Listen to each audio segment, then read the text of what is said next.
Bienvenue dans cette nouvelle vidéo. Alors aujourd'hui on va parler fichiers GPS, c'est-à-dire des fichiers GPX. Dans un premier temps, on va voir sur quel site trouver des itinéraires pour vos différentes activités, que ce soit la randonnée, le vélo, sur route ou sur chemin. Et dans un deuxième temps, on va voir comment créer votre propre itinéraire, soit en partant de zéro, soit en utilisant une trace existante. Tout ça sur des sites gratuits et facilement. L'utilisation d'un GPS lorsque l'on fait du vélo sur route est intéressante, de la même façon que lorsqu'on est en voiture, même s'il y a les panneaux. Par contre, dès qu'on est en chemin, alors que ce soit en VTT, en gravel ou même en randonnée pédestre, il devient à mon avis quasiment indispensable pour éviter de se perdre ou de s'aventurer dans des chemins avec des dénivelés souvent infranchissables.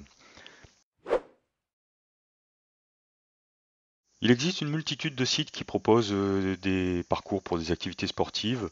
On peut citer par exemple Komoot qui est très bien fait, propose énormément de parcours partout à travers le monde pour différentes activités. Le seul petit bémol, c'est que le téléchargement des fichiers GPX, lui, est pas accessible en gratuit. Le site Viso Rando, qui est très bien fait, propose là un téléchargement gratuit des traces GPX, ça c'est bien, un descriptif détaillé des parcours, mais c'est surtout orienté pour la randonnée pédestre, assez peu de parcours pour le vélo.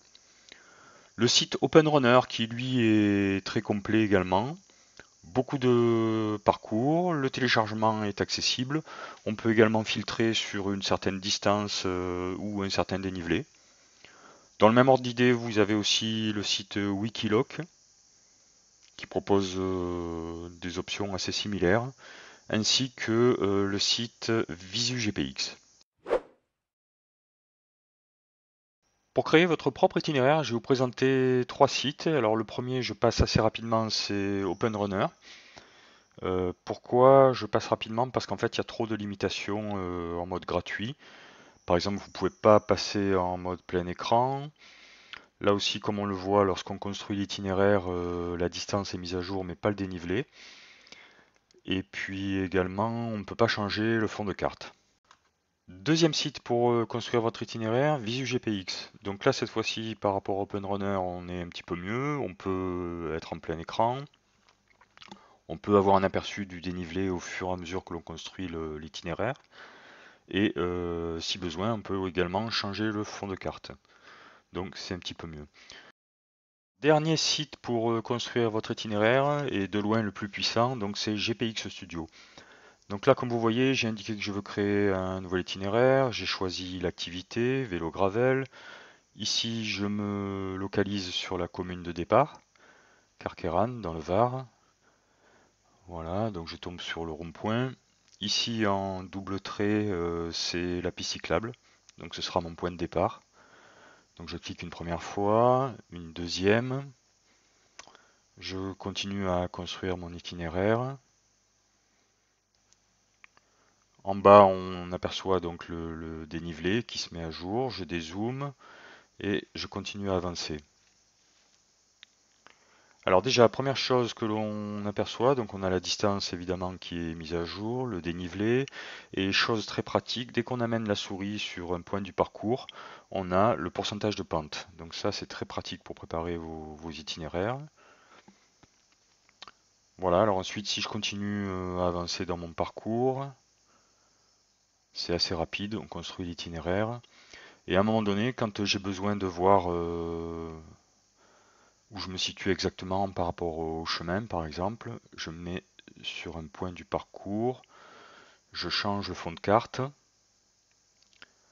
en mettant satellite de façon à vérifier que je suis bien sur un chemin. Voilà, donc comme vous voyez, c'est assez simple. Ensuite, je n'ai plus qu'à faire fichier exporter pour récupérer mon fichier GPX. Alors à présent qu'on a vu comment créer facilement un nouvel itinéraire avec GPX Studio, on va voir comment modifier un itinéraire existant, par exemple récupérer un parcours que l'on a déjà effectué et fusionner avec un deuxième itinéraire de façon à créer un itinéraire plus grand.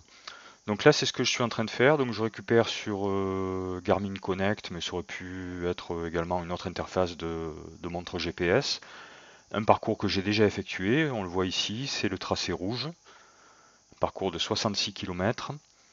Et j'ouvre un deuxième fichier qui lui a été récupéré sur internet, qui correspond à une autre sortie gravel, qui emprunte, comme vous voyez, certains chemins identiques, mais qui lui est au départ et à l'arrivée de l'Allonde les Morts. Voilà, donc le but ça va être d'agrandir le tracé rouge pour qu'il emprunte le tracé bleu et créer un itinéraire plus grand. Alors pour cela je zoome, je me positionne à la jonction entre les deux parcours, c'est-à-dire ici. Là je vais utiliser les ciseaux pour en fait couper le parcours. À cet endroit-là, voilà, ça m'a créé une troisième trace avec la suite du parcours. Pour qu'on y voit un petit peu mieux, je change de couleur, je mets du violet. Voilà, à présent ce qu'il faut c'est reprendre le tracé rouge et cliquer pour continuer l'itinéraire. Voilà, comme vous voyez c'est assez simple. Bon, ça prend un petit peu de temps quand le parcours est comme ici assez tortueux, mais on y arrive assez bien. Alors quand on a des ratés comme ici, il suffit de faire CTRL Z pour annuler et cliquer à un point de façon à avoir le bon itinéraire. Voilà, donc j'accélère un petit peu, voilà ce que ça va donner au final. Donc là, je vais avoir le tracé complet, je vais revenir au point de départ, c'est-à-dire la commune de Carqueiranne. Et au final, je vais obtenir donc un tracé de 83 km, c'est-à-dire le parcours en intégralité, qui ne me reste plus qu'à exporter.